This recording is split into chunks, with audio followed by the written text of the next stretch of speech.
Welcome, Mike. I appreciate you coming down to Yaffle and doing this little alumni video for us.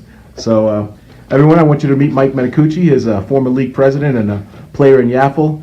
One of our great alumni that's always been part of the league and always been here helping out the kids.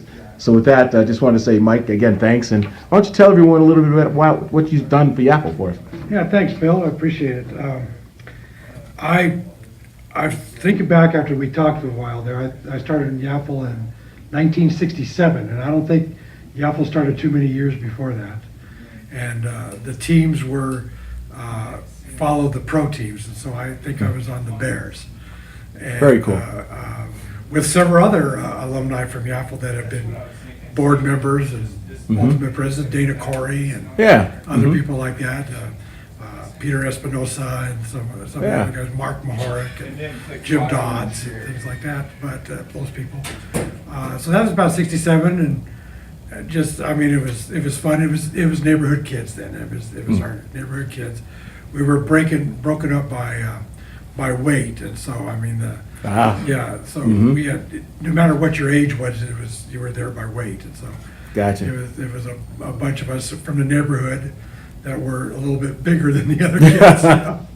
And that was my introduction to youth sports. I mean, before that, all we did was baseball, but that was sandlot baseball. We didn't even have Little League, you know. We all lived by Jefferson Junior High School, and we all played at Jefferson Junior High School every day at the baseball field or their football field, you know. There you go. That's how we grew up from as soon as I can remember, as long as I can remember, third or fourth grade. Yeah. How many years did you play in Yaffle? I was played 2 years in Yaffle.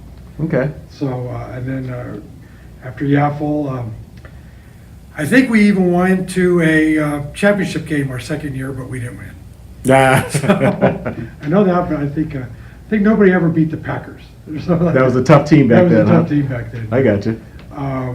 And so played a couple years in Yaffle, and it was, I went to a high school that had never had football before. Oh, what high school is that? St. Pius. Okay. And St. Pius just picked up football in 1968. Wow. When St. Mary's closed. St. Mary's always had football, and St. Pius didn't. Okay. St. Mary's closed, and Pius picked up football in 68. So there was first year of football at St. Pius. We played B teams for all the other schools, and there was about 30 of us that went out for football. Wow. So it was, you get thrown right into the fire, and it was fun. And Yaffle, I mean, I knew more about football as a freshman at Pius than some seniors had because they'd never played football before. It makes a difference, doesn't it? It made a difference. It was fun, and it was a legendary coach, one of the grandfather of all football coaches in the state. And who was your coach? Babe Parenti. Wow. Okay, I've heard that name. Yes. Yeah, and it was just, it was fun. And football, does all kinds of other things. I mean, it made me, in high school, I thought it helped because I had a football coach after the first 2 years. Babe retired. He was in his 80s. And a guy by the name of Ray Giannini came in. Okay. I wasn't that great of a student. I came from a large family, and I tried to stay out of the, below the radar, so I was in trouble, but not wanting my parents to find out. My football coach is the one that took me aside, who knew my parents real well because he went to school with them at St. Mary's. Very cool. And told me that I could either straighten up or never amount to anything in my life, and it kind of made sense. So football played a huge part in your life then. Football played a big part. So you played high school ball, and it helped you stay on track and so forth. And then you went to UNM, I believe, right? I went to Eastern. Oh, okay. I actually received a couple of scholarships. Very cool. To play ball, and I didn't want to play. Gotcha. I wanted to do something different. I mean, and I think playing football, I thought in college was going to be a lot more work because I needed to do well in school, and I didn't know if that would. School's first, huh? School was first, and it paid off, right? Because now you're an attorney. Yeah, school's first. I got through school. I got a couple of degrees, and then I went to law school, and did that, but I think it was all, I mean, I think about it all the time, about things I learned in football.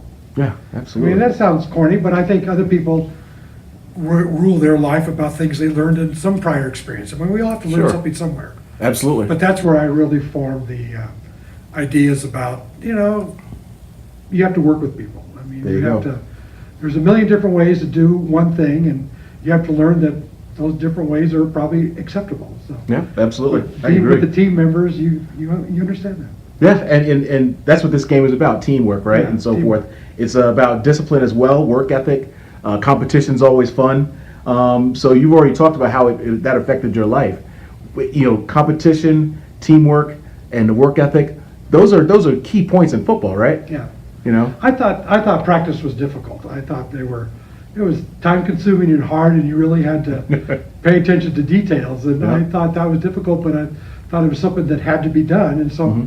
there's a million things I do right now that are difficult, but I know I have to do them. And so Yeah. I approach it the same way, that this has to be done in order to get what you want. Yeah, and what's cool about with this sport, I believe, is that like you said earlier, it teaches you to work with others, Yeah. right? So, it also teaches you how to accomplish something bigger than yourself, Yeah. right? So, can you give an example of how this did that for you? Well, it's just, I think I learned from football that if you just work on the details and you practice, and you get them done well, the large task that seems insurmountable at first is not insurmountable when you realize it just breaks down into the little things like practice. Yep. You take one step at a time, and I can't think of one. Oh, I know of. I mean, I just have a million little flashbacks in my mind as I do things that relate a lot back to football. But most of it is just if you sweat the details and work at it and just practice, you can accomplish the thing. And that's what I mean.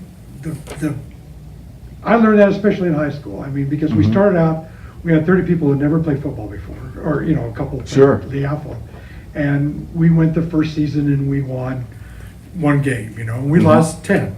Gotcha. And we won the second season, we won 2 games and lost 10. By the time the third season, we won 4 games and lost 10. Then by the fourth season, we won, 8 games, Right. and lost 2 or something like that. But it just saw that the more you work at it, you can overcome. You could take on the biggest task, and I learned that from actually having to do that and Yeah. saw what the result was.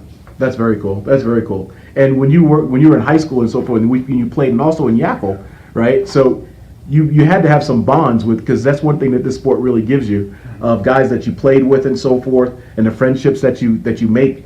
Can you talk a little bit about some of those bonds that you've made? I still have my friends from high school, and especially in Yaffle. I mean, because my friends were the kids I grew up with, that we played Yaffle with. We all lived within 10 blocks of each other. Yeah. The Yaffle team. I mean, it was one of those kind of teams. See, that's And cool. we were all friends, and so there's still guys I can, I don't see every day, but when I do see them, Yeah. I mean, it's just like we're, it's like the whole neighborhood. We're still there, yeah. Yeah, that's neat. But friends from high school I see every day, and there are friends from football that are my clients now. Yeah. Or they do things that, they do things that friends I play football with, is dentists, dentist I use, and friends I play football with, I represent their companies, Absolutely. and things like that. I mean, it's just. So you're still close with these guys. Still Those bonds close, are and strong. Albuquerque's small enough that you can capitalize on that. Yeah, absolutely. That's pretty cool. Yeah. But it made lifelong friendships, and I don't say we're friends because of football, but we're friends because we've gone through things together, and we've come through it. There you go. That friends are good for that, for sure. When you played Yaffle, like you said, that this is a lot of time ago, right? Yeah. But Yeah. there have to be some 50 years 50 ago. years, right? That's Yeah. that's a long while. But like you said, those some of those memories. You said you have some flashbacks. Would you like to share a couple of those, maybe, or one of those, or your best memory? Your best memory. Always is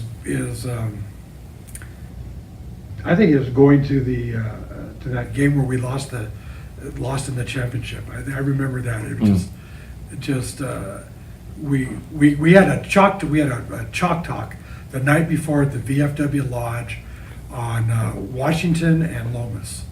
An old building's been torn down years ago, but that was the coolest thing where we all get together to look at plays and think about what they're going to do. And you know, you're 13 years old or something like that, and you know, that's just it was fun.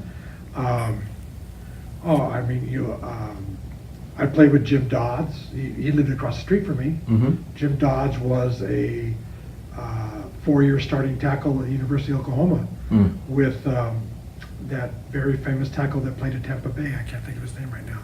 That came from Oklahoma. I can't think of, but being hit by Jim Dodds is, you know, I'll never forget, you know. You say that's a memory right there, huh? Memory right there, you know.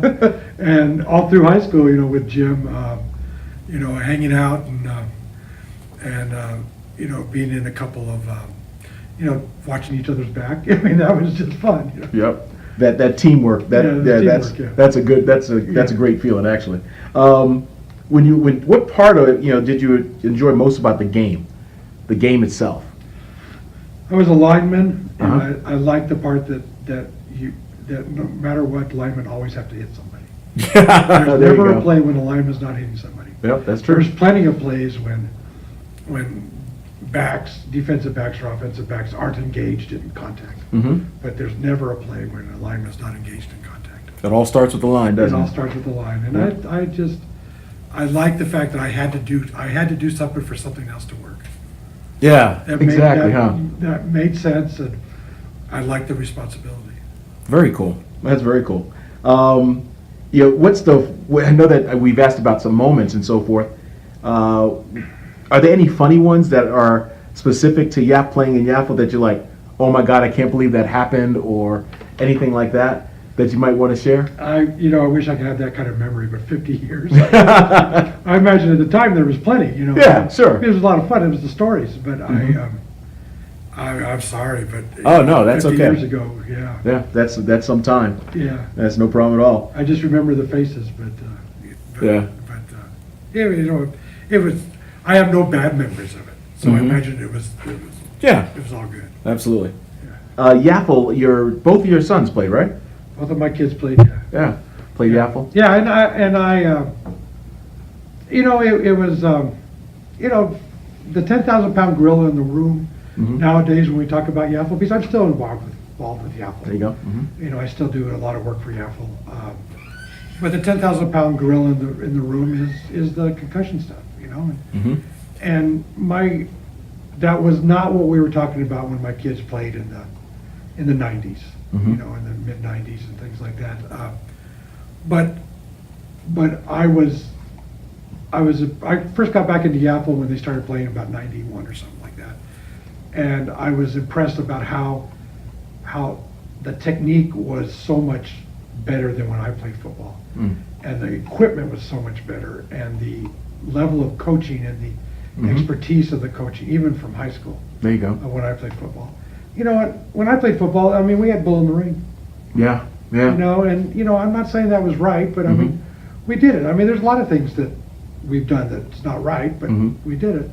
You know, and you know, we understand now that it's a game of finesse, and it's not the game of you know, who's gonna knock your block off, or something like that. You know, and people still want to knock your block off. That's fine and dandy, but I mean, the long run, the big picture, the finesse, the technique, the planning, that's what wins.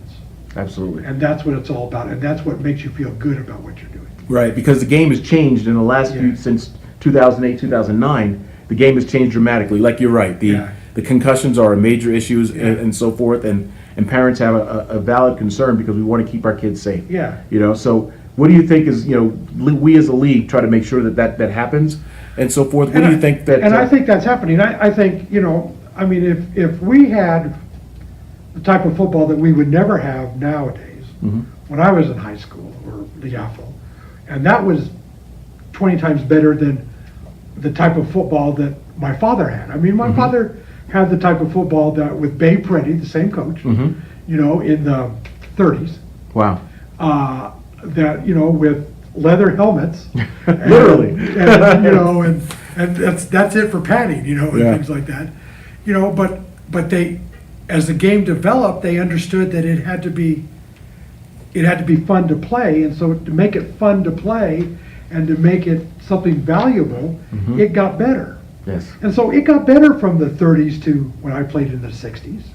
And it got better from the 60s and early 70s when I played to the 90s when my kids played. And when my kids played at St. Pius and in 2000 and things like that, it got better. And I am still involved with Yaffle, and I know what Yaffle spends on equipment, and I know what Yaffle does to train coaches, and I know what Yaffle does to make coaches accountable. I know it's better from 2000s when my kids played to what it is right now. So I think that the challenge of concussions right now is what we're discovering about football, is what we will fix, much like the challenge of maybe broken bones and strains that we discovered in the 30s and 40s that we fixed by the time we got to the 60s. I mean, so I think I think we have a responsibility. I'm not saying we don't have a responsibility. I'm not saying it doesn't happen. I'm just saying that we are, because of how the game progresses and how the game is so competitive, is that we're going to make it better game so it could be as competitive. And that is, we may never fix concussions, but we are going to know more about them, and we're going to know how to take care of them, and we're not going to have it be such an impact on people. Absolutely. I couldn't agree more. That's where the game goes. I mean, the game hasn't gotten worse. I mean, it's actually gotten better. Yeah. Imagine if we have concussions right now, I can't imagine what they were like way back in the 40s and 50s and 60s. You know? Things have gotten much better. It's just much better. Yep. I mean, there's better technique. I mean, the game is getting safer overall. The game is getting safer. I think the game is getting safer. It's getting faster. It's getting more cerebral. Yeah. Exactly. I couldn't agree more. All right, Mike. I really appreciate you coming down and sharing your story with some of our Yaffle parents and some of the kids. I just have basically one more question. So, you had mentioned all about the discipline in the game and how it helped you get through college and so forth. How your coach helped you get through high school and everything else. And you mentioned fun. We always try to see, making sure that this game is fun for the kids to play. So tell us a little bit about that and what Well, I your think thoughts are. it's fun because that's what we did when we were growing up. I mean, we just hung out all the time playing with each other. And we have some organization in our playing together. If we all do our part, it results in something like a win or something like that. And I think football is what I enjoyed. I think, I think you can enjoy baseball. You can enjoy basketball. You can enjoy soccer. You can enjoy field hockey. You can enjoy track, anything like that. I mean, it's just the point is that we're not isolationists in ourselves. I mean, we are part of a matrix of society, and so when you get to work with other people for a common goal, I mean, that seems fulfilling. There you go. I mean, it doesn't feel good to just hang around and look in the mirror all the time, or hang around, or for me, but I think for most people, I come to realize over the years I'm not very different than anybody else is, and so kind of what I think I like, I think other people probably like also. There you go. And so, but I like being around other people because you did a good job. They tell me I did a good job. I mean, or they don't have to tell you. You both know that when you got to somewhere you wanted to get, you both did a good job. That's right. And that's fun to share with somebody, and because that validates yourself, because you're not just saying that you did a good job. Other people are thinking you did a good job, and that gives you confidence, and that gives you validation, and that gives you saying, this is fun. There you go. Well, Mike, thanks a bunch, big guy. I really appreciate it.